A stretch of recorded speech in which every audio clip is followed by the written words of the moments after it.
All right, it's time now for Kara's Cures. Today we are talking about an issue that is so very common for many of us, even as adults, and that is stubborn, annoying acne. All right, here to talk more about this is naturopathic doctor and expert in integrative medicine, Jennifer Stagg. So good to see you. Good to see you too. All right, so acne is a problem for many people. Yeah, increasingly, I would say. Definitely More and more of it. And we get a lot of patients coming into the clinic as a primary complaint, adult acne. Adult acne. And so here's the thing. We need to understand what acne is and where it comes from. And it's not just like, oh, I didn't wash my face, right? It's an internal, it actually starts in our gut. Yeah, for a lot of people, it seems to be really related to gut health. And we know definitely, you know, our diet, our environment, like how we're living is basically destroying our guts, right? Like eating processed food, that creates a lot of inflammation in the gut. Maybe that's why my skin cleared up in this last week. Well, yeah, so we're doing a detox right now. And that's one of the things which, when you take those toxic tests, like do you have acne, do you have headaches, all these things. So you have some, if we really understand it, you've actually are seeing some success. 15% of women are affected. It's actually more common for us women than men. Maybe I didn't realize that. Maybe because you guys shave and they're always exfoliating. Yeah, but some of it, I think, for women, there's also hormonal issues. So a lot more looking at things like PCOS and too much androgens, like male-dominant sort of hormones. So it's not, I think of acne as a teenage problem. Yeah, well, it is also, okay, right? But then it can pop up for patients later in life that might never have even had acne as a teenager. So it's common, like teens can have some acne, and some can be a lot worse than others, and there's some genetics involved there.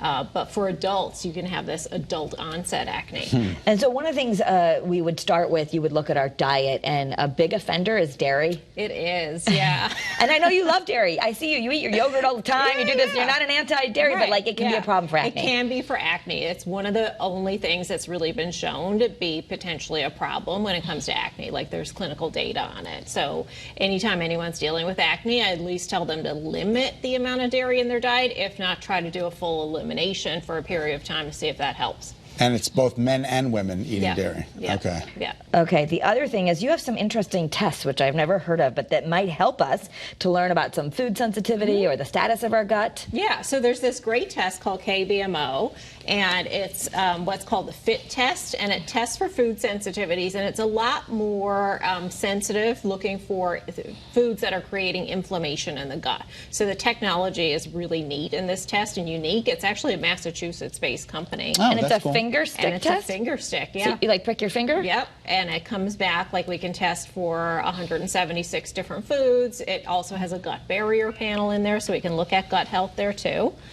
So that's great for figuring out, like, are there food sensitivities? Is there anything you should do before the test? Like, should you just eat normal and show up? Just eat like you're eating, and you can actually just collect this on your own, even at home. There's also some labs we can do and for hormones, and also candida could be a big issue. Yeah, for sure. So we can do GI microbiome testing. So we can do a comprehensive test that looks at inflammation in the gut, how you're digesting, but also analyzing the microbiome to see if there are issues with bacteria or yeast overgrowth. And yeast can be a problem when we've maybe been eating way too much sugar or just got out of balance. Yep. And so when you clear that up, you can watch your skin really clear rapidly. Big time. And sometimes then we'll give patients antimicrobials basically to dampen down the amount of yeast and bacteria in the gut that's overgrowing. I was going to ask a stupid question, but is there anything as, like, you know, I went through a period of time when I was a teenager.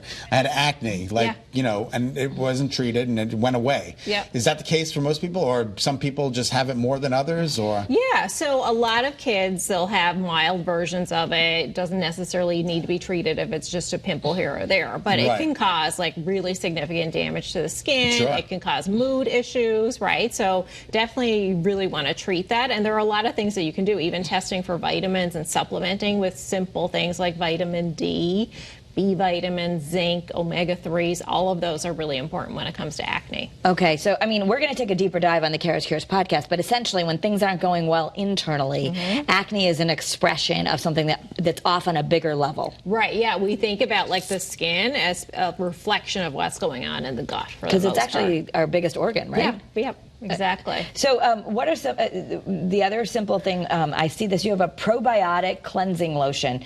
So we want to have probiotics on our skin too? Yeah. So you really want to treat your skin very gently. Don't use a lot of harsh products, but there are companies that have probiotic skincare lines. This is the one that I love and I use personally, and even my kids use it.